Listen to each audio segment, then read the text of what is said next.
What's up, everybody? It's Mitch from RetroGameFix.com once again. And here I am with the thing I've been waiting for all weekend. It is the Hyperkin Supaboy. And what this is, if you don't know what this is, I'm probably wondering why you're watching this video right now. But this clearly, as you can see right there, is a portable Super Nintendo. How cool is that? Now, this is my initial reaction video.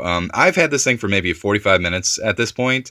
I played it for maybe 10 minutes, just tore it out of the box and wanted to play it because I've really been excited about this thing. So I'm going to give you a little bit of an overview. If, there's a couple a couple cons that I have in here. Overall, let me clear this up. I love this thing. So if it sounds like I'm a little negative on a couple parts, I'm not. I mean, I'm just pointing a couple things out that I would maybe change if I could, but I can't. I love the thing overall. So anyway, comes with a stylish box here, a carrying case, so like a little felt carrying bag, which is pretty cool. And also initially underneath this little flap right here, I have an AV cable and an AC adapter.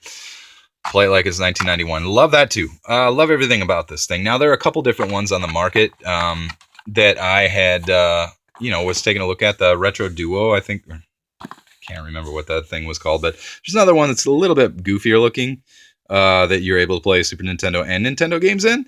But this is the one I chose because of its look. It looks freaking awesome. It looks like a Super Nintendo controller. Brilliant. I love it. Love it, love it, love it. So there are a lot of great things about this.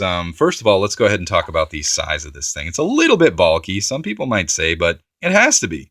Look at how big the game is in proportion to the actual handheld held here. These games weren't made to be put in a portable, so of course they are a little bit bulky.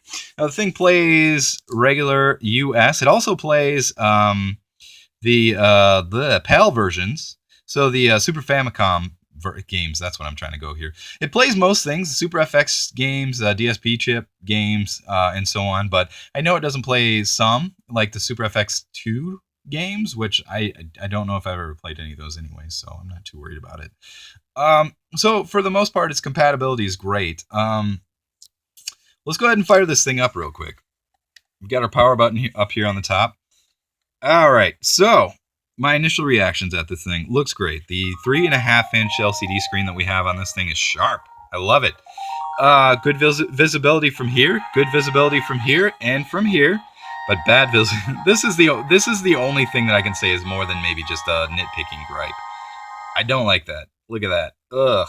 I don't know in the design. I know with my Game Gear LCD mod that I've done for McWill, he already flipped the LCD around so that you wouldn't have that problem.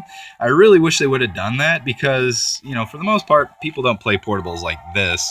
They play it like that, and that's kind of my angle, so not a big deal. I'll get over it. I just have to basically just change the angle that I'm playing at.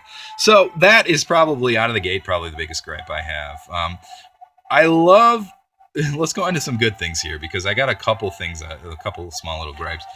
So good things about it: 5-hour battery, 5-hour charge from your battery, which is awesome. This is a version 2. There was a version 1 and 2.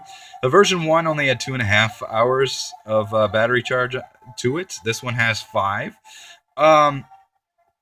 So be careful on that. The price was amazing. $67, I think, shipped from the place I got it on eBay. I literally ordered this thing on Friday, and it is Monday, and now I have it. So extremely fast, 2-day priority expedited shipping for $67, period. That's it. Maybe a small little gripe on it. Here's your start button, and here's your select button. Your reset button right here, I wish they were swapped around. I'm so used to the Game Gear, at least, that my thumb always goes up to hit this to pause it, and I have reset it a couple times myself. So, that I'll get over it, really. Shoulder buttons are a little hard to grab. I love that they're on it like this. I love that it's just like a little built-in controller here. I love that the shoulder buttons are on there, but they're maybe a little disproportionate for some people's hands. Maybe little kids or whatever if they're trying to play this. So, other cool things about it, as you can see right here, we have a controller port here and a controller port there. So what's that for? Well, you can play 2-player games on this thing. That would be kind of weird to play that on a handheld console. So, as I initially pointed out, we have an AV cable that we can just plug directly into our TV and turn this into a Super Nintendo console. How cool is that? That's brilliant. Ultimately, they got that idea from the Sega Nomad, I'm sure, but good move copying that one way or another. We've got a volume button down here and a headphone jack. The power LED button, obviously, or the LED light. Jeez, I can't talk today. So, anyways, I love all those things about this thing. A couple things I might change about it, but but I don't care enough about those things. We have stereo quality sound in here as well. This thing can get pretty freaking loud. Let's crank this thing up for a second. It's not deafening, but it's pretty loud.